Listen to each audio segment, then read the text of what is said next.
Hello friends, माझ्या चॅनलला तुमचं स्वागत आहे। आज आपल्याला कुरकुरीत अशी मटरी तयार करायचं आहे। बघू शकता, चवीला तर खूप मस्त झालेला आहे।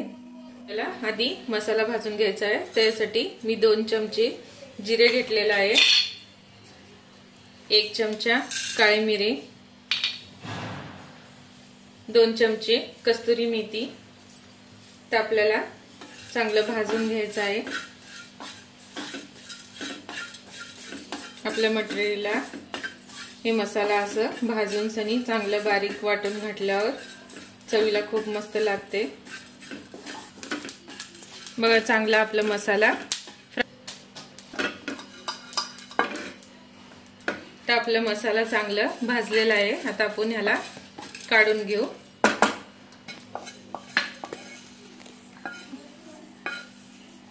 बघा, आता आपल्याला हे बारीक करून घ्यायचं आहे।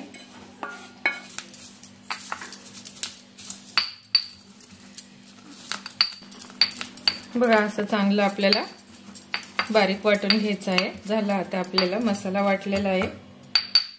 मी अर्धा किलो पीठ घेतलेलं आहे। त्याच्यामध्ये छोटा चमचा बारीक रवा घेतलेला आहे। आता आपल्याला हे मसाला चाळून घ्यायचा आहे। तर आपल्याला ह्या मसाल्यामध्ये आमचूर पावडर 1 चमचा घालायचा आहे। तर आपण ह्याला चांगलं चाळून घेऊ।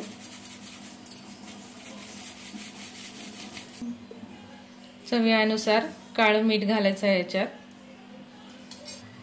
थोडंसं पांढरं मीठ पण घालायचं आहे। आपल्याला तळून घेतलेल्या मुगाची डाळ घालून घ्यायचं आहे। मटरीमध्ये चांगली लागते। त्याच्यामध्ये मी अर्धा किलोला अर्धी वाटी घातलेला आहे। बघा, थोडंसं तेल घालायचं आहे। पाव वाटी तेल घातलेलं आहे।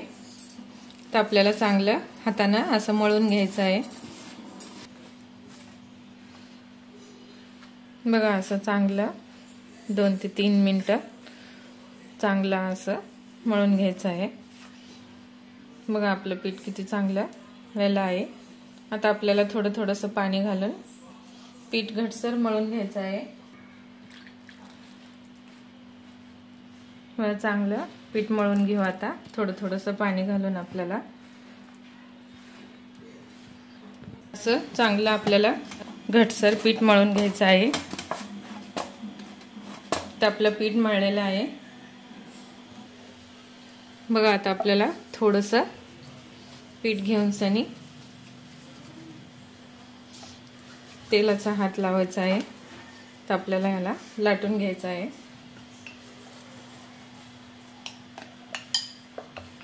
लाटून घ्यायचं आहे।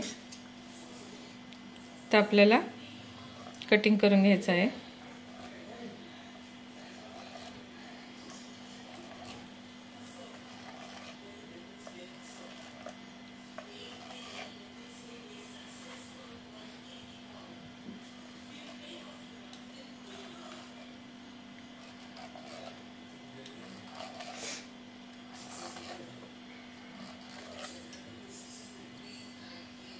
तेल पण तापलेलं आहे। आता आपल्याला तळून घ्यायचं आहे।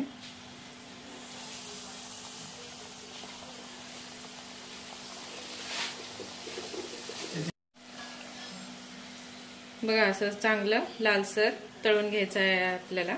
तर आपण ह्याला काढून घेऊ। बघा, आपली मटरी तयार झालेली आहे।